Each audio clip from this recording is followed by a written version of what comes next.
Aujourd'hui sur le plateau de RTFJ, la radio-télévision La Foi en Jésus. Et Dieu nous a fait grâce d'être là aujourd'hui pour en tout cas participer à la joie et partager cette bonne nouvelle qui est la parole de Dieu. Et je voudrais en tout cas remercier tous les staffs techniques de RTFJ pour nous donner cette opportunité. C'est toujours un moment important, un moment de partage de la parole de Dieu, un moment où Dieu lui-même se manifeste. Et nous sommes réellement dans la joie. Et parce que la joie est débordante, je voudrais tout de suite entamer la parole de Dieu. Vous savez, Dieu dit que l'homme ne vivra pas seulement du pain, mais de toute parole qui sort de la bouche de Dieu. Et cette parole, aujourd'hui, nous amène dans le livre de Apocalypse, au chapitre 3. Nous allons lire à partir du verset 7. La Bible dit: « Écrit à l'ange de l'église de Philadelphie, voici ce que dit le Saint, le véritable, celui qui a la clé de David, celui qui ouvre et personne ne peut fermer, celui qui ferme et personne ne peut ouvrir. Je connais tes œuvres. Voici que tu as peu de puissance et que tu as gardé ma parole et que tu n'as pas renié mon nom. J'ai mis devant toi une porte ouverte que personne ne peut fermer. Voici, je te donne de ceux de la synagogue de Satan qui se disent juifs et ne le sont pas, mais qui mentent. Voici, je le ferai venir se prosterner à tes pieds et connaître que je t'ai aimé. Parce que tu as gardé ma parole, la parole de la persévérance en moi, je te garderai aussi à l'heure de la tentation qui va venir sur le monde entier, pour éprouver les habitants de la terre. Je viens bientôt, retiens ce que tu as, afin que personne ne prenne ta couronne. Celui qui vaincra, je ferai de lui une colonne dans le temple de mon Dieu, et il n'en sortira plus. J'écrirai sur lui le nom de mon Dieu et le nom de la ville de mon Dieu, de la nouvelle Jérusalem qui descend du ciel, d'auprès de mon Dieu, et mon nom nouveau. Nous te bénissons, toi les dieux d'amour, et te disons merci, toi les dieux fidèles, toi qui es le maître du temps et des circonstances, toi qui avais déjà planifié cette rencontre. Nous te sommes reconnaissants et te disons merci, merci, merci. Merci pour cette grâce que tu nous accordes. Dieu de notre salut, nous voulons, mon Dieu, mon roi, recommander ce moment. C'est un moment important, Seigneur, où la parole est prêchée. Saint-Esprit de Dieu, viens pour nous parler. Tu es le meilleur enseignant, viens, parle-nous.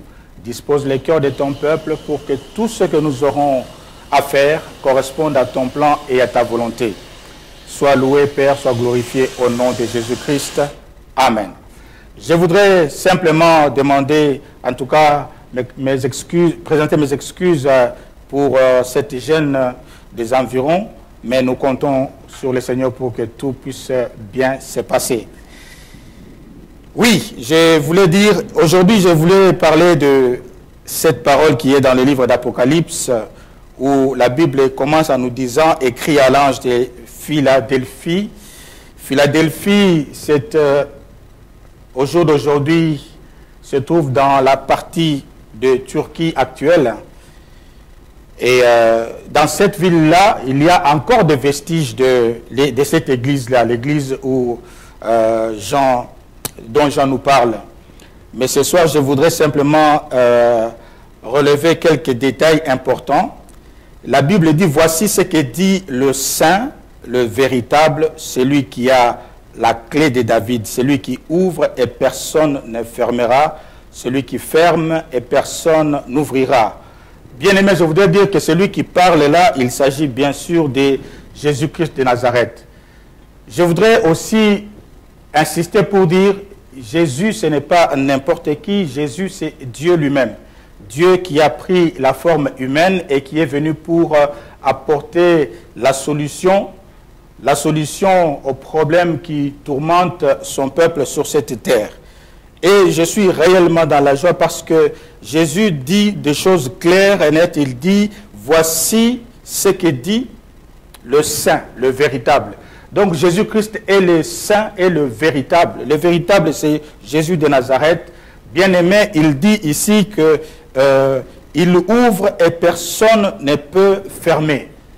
Oh, j'ai béni le Seigneur parce qu'il dit des choses claires. Quand il ouvre, personne ne peut fermer. Et quand il ferme, personne ne peut ouvrir. Oh, bien-aimé, je voudrais te dire que tu peux te retrouver dans des situations compliquées, dans des situations difficiles, dans des situations qui peuvent paraître comme si tu étais enfermé quelque part, tu étais emprisonné quelque part et tu te poses 1001 questions. Tu te dis, qui me viendra en aide? Qui pourra me délivrer? Tu pourrais te poser la question, comme Paul s'était posé à une époque, qui me délivrera? Je voudrais te dire, il y a quelqu'un, oui, bien-aimé, il y a quelqu'un qui s'appelle Jésus-Christ. C'est le Seigneur qui est le Maître, qui a affirmé ici, il ouvre et personne ne peut fermer. Bien-aimé, quel que soit le problème que tu peux avoir, quelle que soit la situation dans laquelle tu peux te trouver, Jésus-Christ est celui qui peut te sortir de cette situation. Oui, Seigneur, c'est vrai, tu peux avoir connu cette situation depuis longtemps et qui semble sans solution, sans issue. Mais je voudrais te dire que Jésus est la réponse à ton problème, quel qu'il soit. Bien-aimé, quels que soient les problèmes, Jésus-Christ est la solution.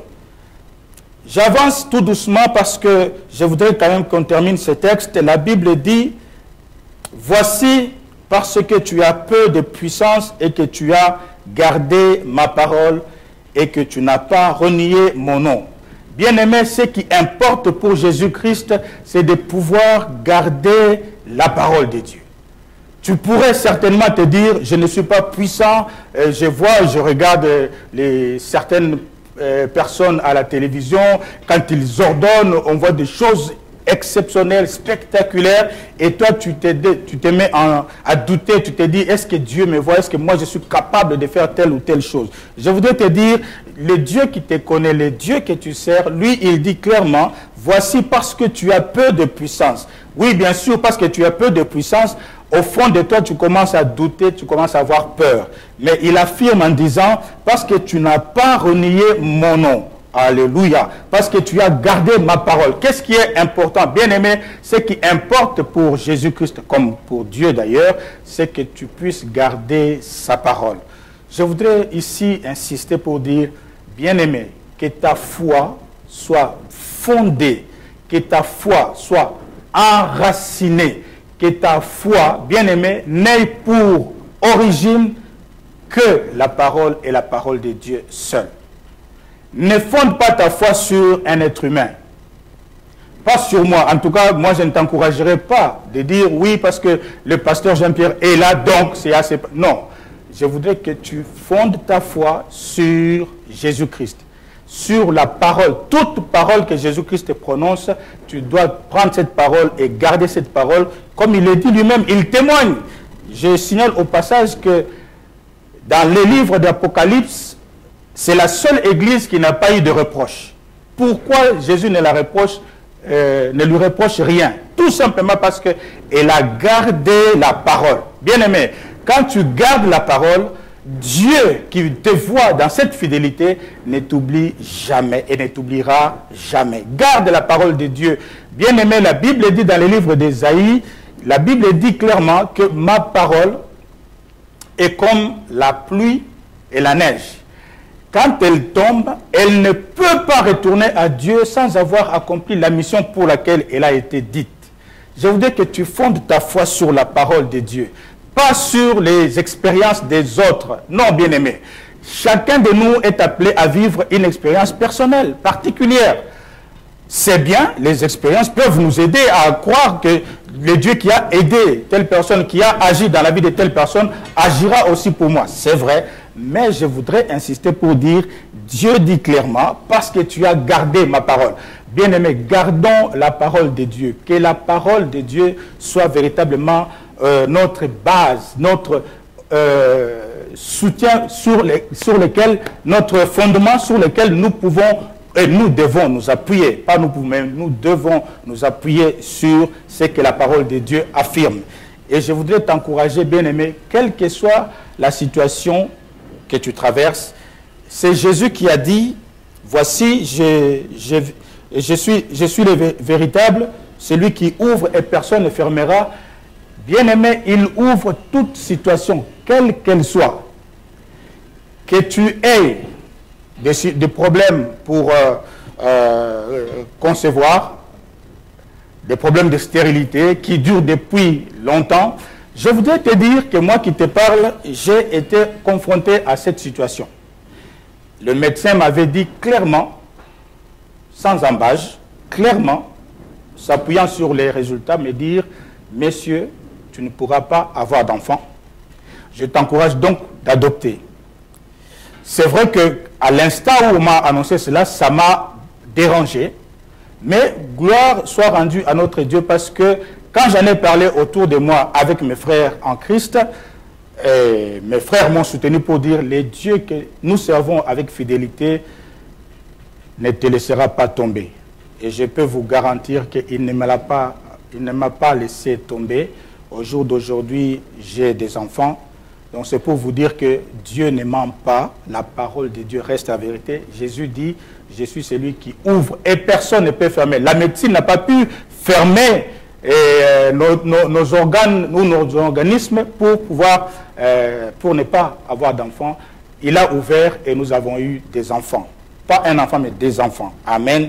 Et je voudrais aussi dire, bien-aimé, même si la situation dans laquelle tu te trouves, peu importe la situation, tu peux donner toutes les explications du monde, tu voudrais que tout le monde s'apitoie sur toi pour dire, oh là là, ça fait 30 ans que tu es là, tu n'as pas de papier, ça fait tant d'années que tu n'as pas de travail, ça fait tant d'années que tu n'as pas ceci ou cela. Peu importe la situation que tu peux traverser, je voudrais te dire, il affirme ici, je suis celui qui ouvre et personne ne ferme. Bien-aimé, peu importe, je voudrais te dire, non, n'aie pas peur des sorciers de ta famille. Oh, je sais que chaque fois et souvent quand on parle des sorciers, les gens sont complètement désemparés, terrorisés, déstabilisés, ils ne savent plus quoi faire, ils ne savent même pas s'ils croient en Dieu ou ne croient pas. Bien-aimé, crois et crois encore en Dieu. Crois parce que ce Dieu-là, il est le Dieu tout-puissant. Il est celui qui ordonne et la chose arrive. Il est celui qui appelle à l'existence des choses qui n'existent pas. Bien-aimé, je suis venu ce soir pour te dire, crois, écoute la voix de ton Dieu. Et cette voix te dit, voici parce que tu as peu de puissance et que tu as gardé ma parole et que tu n'as pas renié mon nom, j'ai mis devant toi une porte ouverte que personne ne fermera. Bien-aimé, Dieu est venu te dire ce soir, il ouvre une porte. Toi qui nous suis à cet instant, je voudrais te dire, il ouvre une porte pour toi. Oui, crois simplement que, dis Amen. Il ouvre une porte pour toi ce soir parce que tu m'écoutes, parce que tu me suis, il veut te parler. Vous savez, la Bible nous enseigne que Dieu parle tantôt d'une manière, tantôt d'une autre. Mais la suite, c'est la suite qui m'intéresse. La suite dit, mais qui prend garde? Amen. Toi qui nous suis aujourd'hui, tu es probablement dans une situation sans issue. Tu te dis, qui m'entendra? Et le Dieu d'amour t'a entendu et il m'envoie pour te dire, il ouvre une porte devant toi. Il ouvre une porte pour que le monde, les gens qui te connaissent disent, non, il n'y a que Dieu qui puisse faire ça. Oh, Jésus, il est merveilleux. Il est bon, bien-aimé. Il t'aime. Même si, c'est vrai, vous savez, quand on est resté trop longtemps dans une situation difficile, on ne croit plus au fait, on ne croit plus, mais on essaye de croire. Et même quand on déclare des choses, il y a une petite voix qui dit, oui, oui, oui, mais moi je suis dans une situation, mais toi tu ne la connais pas. Non, je suis venu te dire, il dit lui-même, j'ai mis devant toi une porte ouverte. Une porte ouverte, bien, et qui ne sera point fermée. Amen.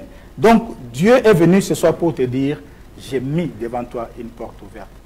La porte de ton salut, la porte de ta réponse, la porte de la solution à ton problème, Dieu l'a ouverte ce soir pour toi.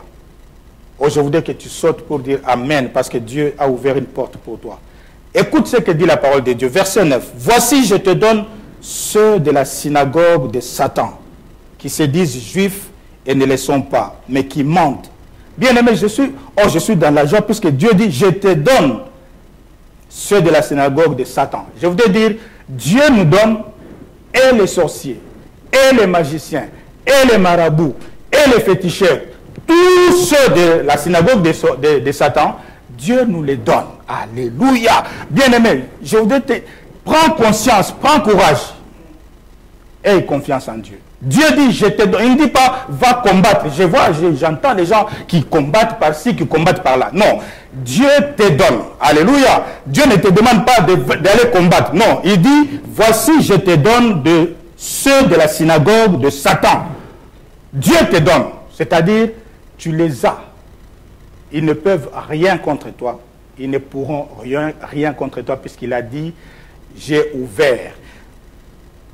Le livre de Luc au chapitre 10 nous dit, verset 19, voici, je vous ai donné le pouvoir de marcher.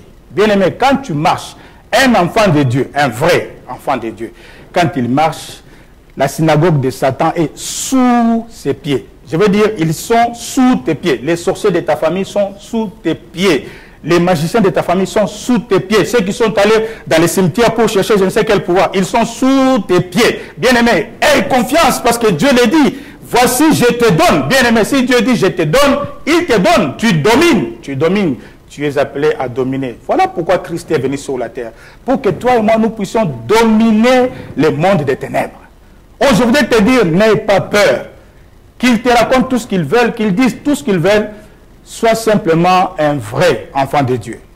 Aie simplement confiance en Dieu. Garde-toi fidèle. Écoute les témoignages de Jésus. Jésus dit, voici, je connais. Voici, je te donne ceux de la synagogue de Satan qui se disent juifs et ne le sont pas, mais qui mentent. Voici, je les ferai venir, se prosterner à tes pieds et connaître que je t'ai aimé. Alléluia. Dieu, il va les amener jusqu'à ce qu'ils viennent se prosterner. Oh, les sorciers de ta famille viendront se prosterner devant toi. Les sorciers de ta famille, tous ceux qui ont fait des alliances mystiques, tous ceux qui se sont ligués contre toi, Dieu dit, je les amène. Alléluia. Oh, il est merveilleux, mon Dieu. Ah, mon Dieu, ton Dieu est merveilleux. Il dit, je les ferai venir, se prosterner à tes pieds et connaître que je t'ai aimé. Bien aimé. Si tu aimes Dieu de tout ton cœur, la Bible dit, Psaume 91, Dieu dit, parce qu'il m'a aimé, je les délivrerai. Alléluia. Bien aimé, aime ton Dieu de tout ton cœur. Aime ton Dieu de toute ta force. Aime-le de toutes tes pensées. Fais un effort. Que rien ne puisse obstruer cette relation. Que rien ne vienne déranger cette relation. Soigne cette relation avec Dieu. Soigne cette relation avec ton Dieu. Que ton Dieu soit réellement ton Dieu. Pas le Dieu de tout le monde. Non, ton Dieu à toi. Ton Dieu personnel. Je voudrais que tu puisses soigner cette relation. Parce que Dieu dit, parce qu'il m'aime, moi, Dieu, je les délivrerai. Quelle garantie! Je suis venu ce soir pour te dire, bien-aimé, ne promène pas des regards inquiets. Ne te pose pas des questions, pourquoi si, pour... Non. Tourne-toi vers Dieu. Tourne-toi vers Dieu. Christ est allé à la croix. Bien-aimé, je voudrais te dire ce soir, Christ est allé à la croix. Il n'ira pas à la croix. Non, il est allé à la croix. C'est-à-dire, quand il est allé à la croix, il a porté ta souffrance. Toute souffrance inutile qui perturbe ta vie est véritablement clouée à la croix de Golgotha. Je voudrais te dire, la malédiction qui peut peser sur ta famille a été clouée à la croix de Golgotha. La malchance, tous les échecs que tu as pu avoir sont déjà cloués. C'était tout simplement un problème d'information. Tu n'avais pas l'information. Tu croyais qu'il fallait que tu fasses des efforts. Non! L'effort que je te demande à faire, c'est de te tourner vers Dieu, de soigner la relation avec Dieu, de ne pas permettre que les péchés... Frère, sœur, n'amène pas les péchés dans cette relation. Il est saint, il insiste, je suis saint. Soyez saint comme votre Père est saint. Sanctifie-toi, bien-aimé, reviens vers Dieu et parce que tu t'auras sanctifié et lui qui voit, lui qui cherche ses enfants, parce qu'il te verra sanctifié, il te viendra en aide. Bien-aimé, je suis venu te dire, ne promène pas de regards inquiets. Ce n'est pas encore fini. Rien n'est encore perdu. Oh, c'est vrai, tu vas me dire, oui, ça fait 10 ans de ma vie que j'ai perdu. Certes, je ne dirais pas le contraire. Tu as perdu 10 ans, mais tu ne sais pas ce que Dieu te réserve. Donc, je voudrais simplement que tu te tournes vers Dieu pour dire, Seigneur, si je m'étais éloigné de toi, si je m'étais égaré, si je me suis éloigné même d'1 centimètre, je reviens. Je remets de l'ordre dans ma vie, dans notre relation. Seigneur, je voudrais que notre relation soit une relation saine, totale, parfaite. Quand tu jettes le regard sur la terre, que tu puisses me voir. Je voudrais que quand Dieu regarde sur la terre... Vous savez, la Bible dit, Dieu promène son regard sur toute la terre, cherchant qui il doit soutenir. Je voudrais que quand Dieu promène son regard sur la terre, qu'il puisse te voir, toi qui m'écoutes ce soir.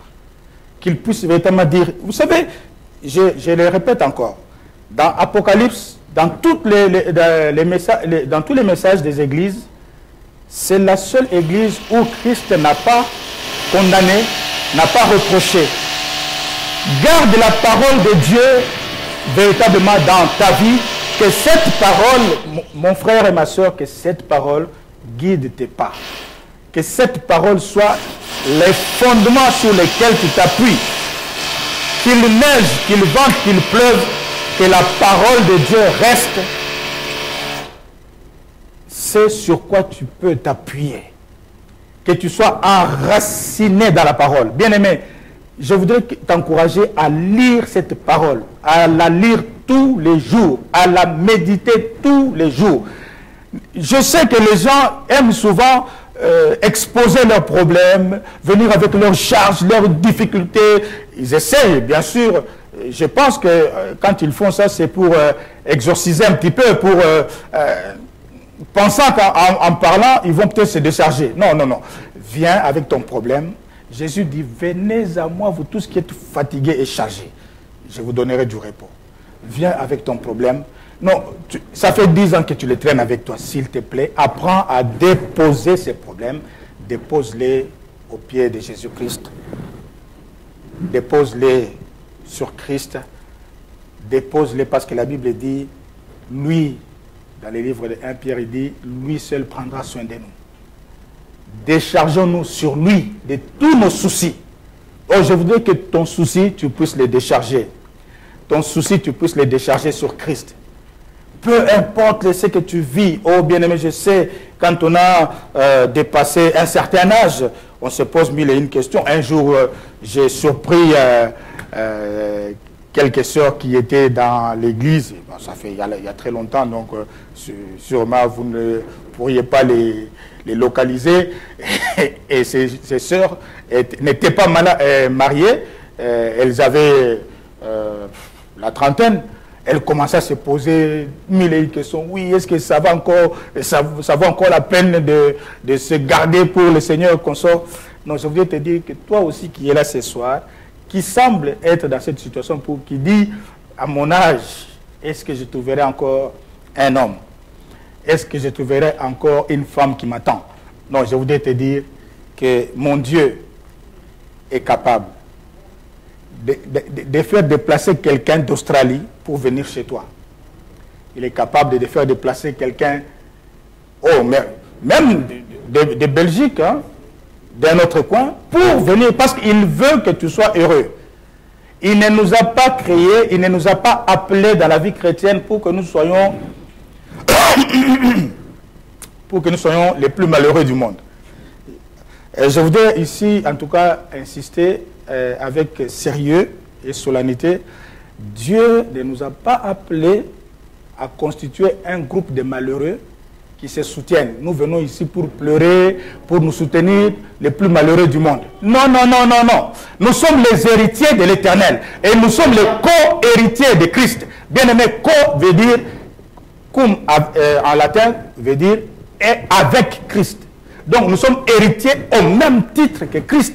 Bien aimé, si nous sommes héritiers au même titre que Christ, Christ ne promenait pas de regard inquiet. Tout ce que Christ cherchait, c'était soigner sa relation avec Dieu. La Bible dit qu'il s'est soumis, il a été obéissant jusqu'à mourir à la croix. Et quand il était à la croix, avant d'aller à la croix, il a dit, Père, est-ce que c'est possible d'éloigner cette coupe? Mais il a dit, toutefois, pas ma volonté, mais que ta volonté soit faite. Jésus a veillé à ce que la volonté du Père soit exécutée à la moindre au moindre détail près. Donc il n'a rien dérogé, il a vraiment obéi, il a observé jusqu'à la fin. Et la Bible dit, ainsi, il a été souverainement élevé et Dieu lui a donné le nom qui est au-dessus de tout nom. Au-dessus de tout nom, au-dessus du cancer, au-dessus de la rébellion des enfants, au-dessus de l'échec des enfants, au-dessus de l'échec dans la vie conjugale, au-dessus de l'échec, je ne sais de quel ordre, il y a le nom de Jésus, le nom qui est au-dessus de tout nom, le nom par lequel nous avons la victoire. Bien aimé, nous avons la victoire. Non, pas une demi-victoire, j'ai dit nous avons la victoire. Et pour que nous ayons la victoire, nous devons en tout cas soigner notre relation avec Dieu. C'est très, très, très important. Mais, voici, je te donne de ceux de la synagogue de Satan, qui se disent juifs et ne le sont pas, mais qui mentent. Voici, je les ferai venir se prosterner à tes pieds et connaître que je t'ai aimé. Alléluia. Parce que tu as gardé ma parole, la parole de la persévérance en moi, je te garderai aussi à l'heure de la tentation qui va venir sur le monde entier. Alléluia. Oh, les gens pensent qu'il faut faire spécialement des exercices de yoga pour éviter le péché. Non, bien aimé. Je voudrais vous donner un secret. Le plus grand secret du chrétien pour que nous ne soyons pas dominés par le péché, il suffit simplement d'inviter Christ dans sa vie. Si on est rempli de Christ, on ne peut pas être tenté. On ne peut pas céder aux tentations, on ne peut pas céder au péché. Ce qui nous pousse à pécher, c'est simplement parce que nous voudrions bien que Christ soit en nous, mais en même temps, nous voulons aussi nous exprimer, je veux dire, laisser notre chair s'exprimer. Quand on laisse la chair s'exprimer, et c'est là, la Bible d'ailleurs nous enseigne dans le livre de Galates, la chair a des désirs qui sont opposés au désir de l'esprit. Donc, le combat, il est là. Donc, si nous voulons que nous ayons la victoire sur le péché et sur la chair, il suffit simplement d'inviter Christ, qu'il vienne régner, que son règne soit établi dans notre vie, que son règne soit total. Bien-aimé, tant que Christ ne règne pas dans notre vie, il n'y aura pas de victoire. La victoire ne vient que si Christ règne véritablement dans notre vie. Et oui, je sais que c'est difficile, je sais que vous ne voudriez pas lâcher prise, hein.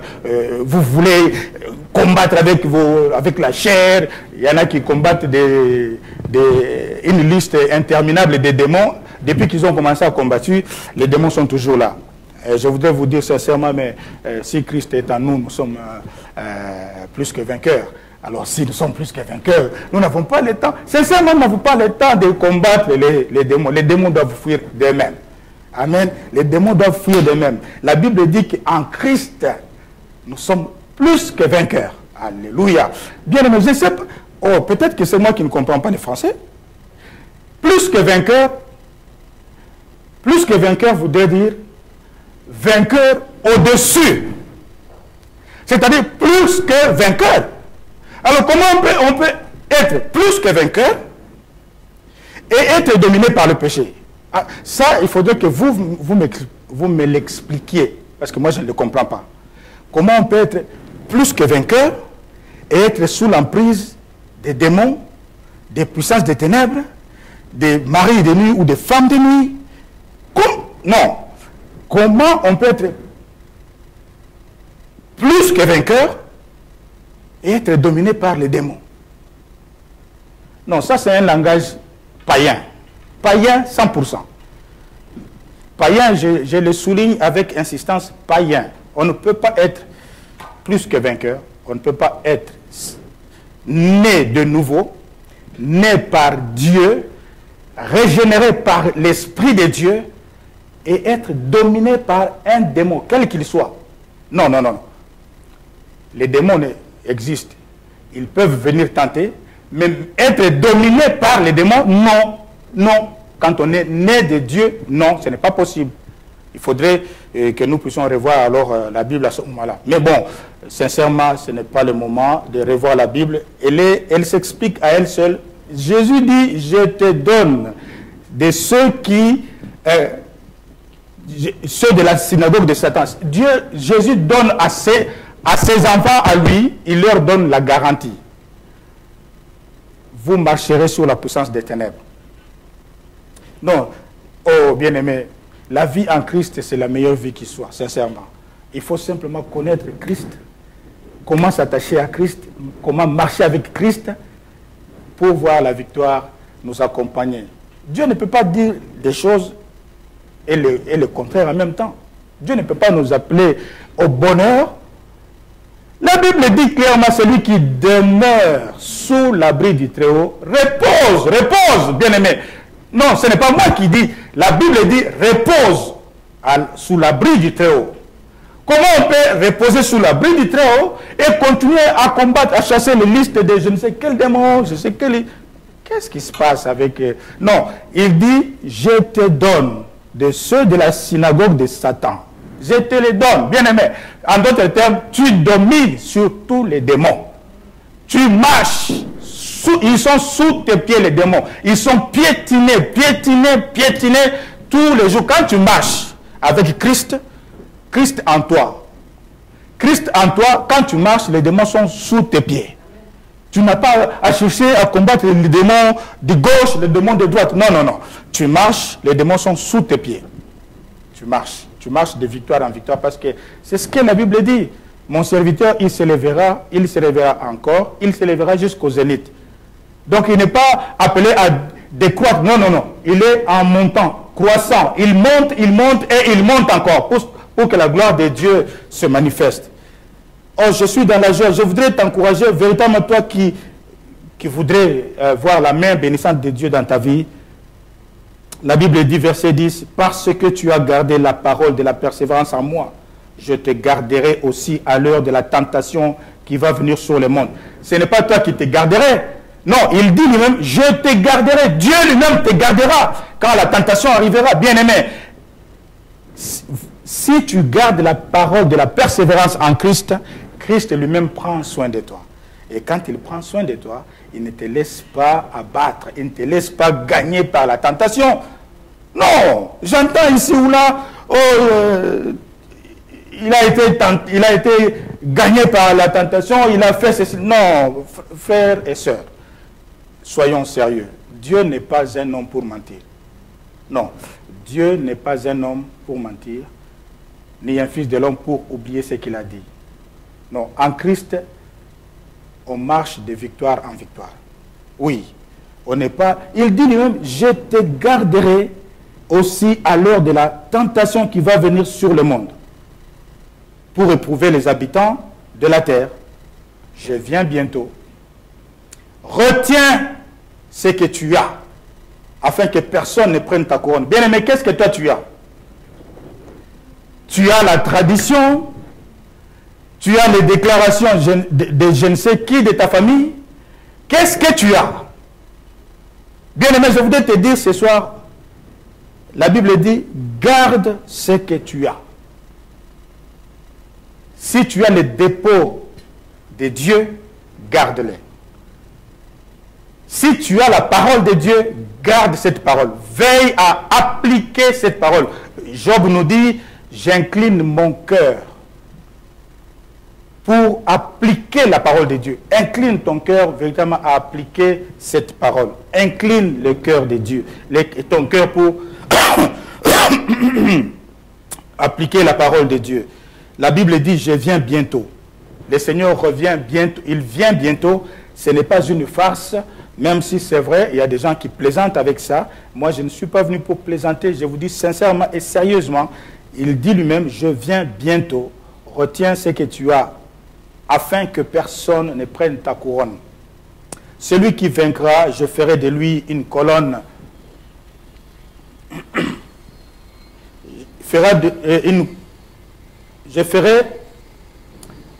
Celui qui vaincra, je ferai de lui une colonne dans le temple de mon Dieu et il n'en sortira plus. Alléluia. Nous nous souviendrons que la Bible nous dit que Pierre, Jean et Jacques sont regardés comme des colonnes dans la maison du Père. Donc Dieu aussi te dit que si tu gardes sa parole, il lui-même, il te protégera et il dit, je te ferai une colonne dans le temple de mon Dieu et tu n'en sortiras plus.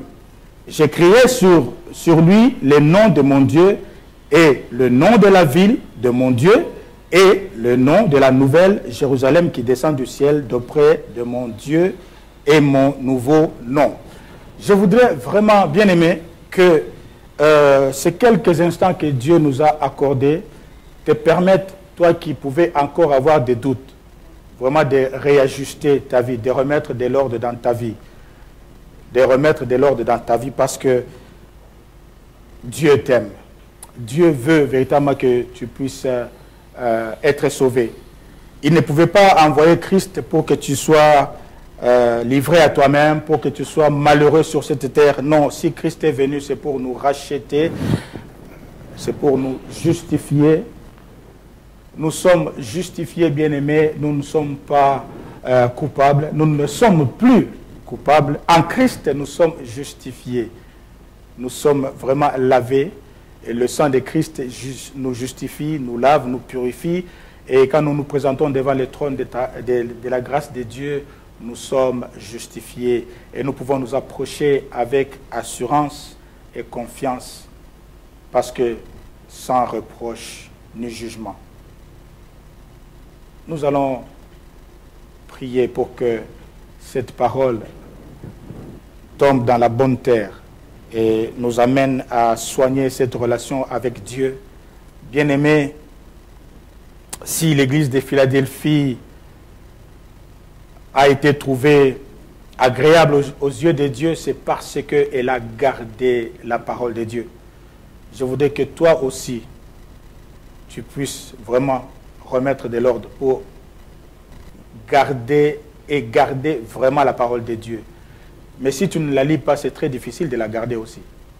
Prends le temps de lire la parole de Dieu. Lis-la, je te conseille, moi, lis-la lentement. Ne sois pas pressé de terminer. Ne sois pas pressé de lire toute la Bible. Oui, j'ai lu de Genèse à Apocalypse. Non, je voudrais tout simplement que tu comprennes que tu dois garder la parole de Dieu. Et que cette parole, véritablement, puisse t'aider à renouer avec Dieu dans l'intimité. Vous savez, une relation intime, c'est une relation qui doit durer. Une relation où il n'y a pas d'embrouille, il n'y a pas d'obstacle, il n'y a rien entre deux personnes. Que rien ne puisse te séparer de l'amour de Dieu. Jésus, tu m'as aimé, ton sang m'a racheté. Gloire à l'agneau de Dieu. Hosanna, amen. Jésus, tu m'as aimé, ton sang m'a racheté. Gloire à l'agneau de Dieu. Hosanna à Jésus. Jésus, tu m'as aimé, ton sang m'a racheté. Gloire à l'agneau de Dieu. Hosanna, Amen. Jésus, Jésus, tu m'as aimé. Ton sang m'a racheté. Gloire à l'agneau de Dieu.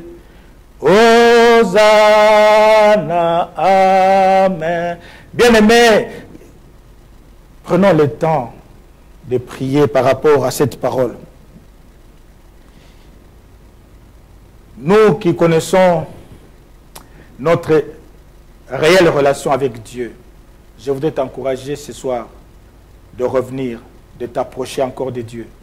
Il dit lui-même, approchez-vous de moi et je m'approcherai de vous. Approchez-vous du trône de grâce avec assurance et confiance, sans reproche ni jugement. Seigneur, nous nous approchons de toi ce soir. Nous nous approchons de toi, les dieux fidèles, toi, les dieux d'amour. Toi qui nous invites et toi qui nous appelles. Et toi qui nous attends. Seigneur, nous nous approchons de toi. Oui, Seigneur, pour te dire, c'est vrai, nous nous étions éloignés de toi. Mais ce soir, Seigneur, nous avons entendu cette parole. Et cette parole qui nous dit que c'est le véritable qui nous parle. Et c'est toi, le véritable, toi qui tiens la clé de David. Seigneur notre Dieu, nous nous approchons de toi avec assurance pour te dire, ôte de nous tout mal, tout péché, quel qu'il soit, aussi petit soit-il. Seigneur, que tout ce qui pouvait constituer d'obstacles dans notre relation, Seigneur, soit ôté au nom de Jésus de Nazareth. Seigneur, que tout ce qui était comme une barrière entre nous deux, Seigneur notre Dieu, soit ôté au nom de Jésus. Que tout mal, quel qu'il soit, mon Dieu, mon roi, soit enlevé, parce que la Bible dit que c'est toi l'agneau de Dieu qui ôte les péchés du monde. Jésus de Nazareth vient ôter le péché qui pouvait nous environner avec facilité. Enlève-les, je t'en supplie. Enlève-les, toi les dieux fidèles. Enlève-les, toi les dieux d'amour. Seigneur, aide-nous, oh Dieu, à entrer dans cette relation, dans cette entrée, dans cette porte étroite. Aide-nous à y entrer, à passer par cette porte étroite, mon Dieu et mon Père. Je t'en supplie au nom de Jésus-Christ. Seigneur, aide-nous, car la Bible dit, oh non, la main de l'Éternel n'est pas courte, n'est pas trop courte pour bénir, ni ses oreilles dures pour entendre, mais ce sont vos péchés. Seigneur, ôte les péchés. Enlève, mon Dieu, mon roi, ce qui pouvait encore nous empêcher de communier avec toi. Oui, notre désir, oh Dieu, c'est de communier avec toi. Et si nous communions véritablement avec toi, la Bible dit que là où toi tu règnes, rien d'autre ne peut subsister. Seigneur, viens établir ton trône de gloire. Viens établir ton règne dans ma vie, dans la vie de mon frère, dans la vie de ma soeur. Seigneur notre Dieu, donne-nous la force de pouvoir évacuer tout ce qui nous encombrait pour que réellement tu sois à l'aise, que ton règne soit établi, que ton règne soit véritablement établi, bien enraciné dans notre vie, afin que mon Dieu et mon Père, tu sois le maître véritablement de notre vie. Ô Dieu de notre salut, nous comptons sur toi, parce que tu nous connais mieux que quiconque. La Bible dit que tu nous connais, tu connais nos limites, tu connais toutes les pesanteurs humaines. Viens, mon Dieu, pour nous sortir de cette situation, afin que nous puissions nous approcher de toi, que nous puissions communier avec toi, que nous puissions devenir un avec toi, afin de véritablement entrer dans ta dimension et dans ta communion. Ainsi, Seigneur notre Dieu, notre roi, nous nous inscrirons dans ce que tu appelles ta gloire. Nous pourrons ainsi, Seigneur notre Dieu, notre roi, profiter et vivre et bénéficier de ta gloire. Nous comptons sur toi, Père, et te disons merci au nom de Jésus-Christ, notre Seigneur, notre Sauveur. Amen. Que Dieu vous bénisse. À bientôt par la grâce de Dieu.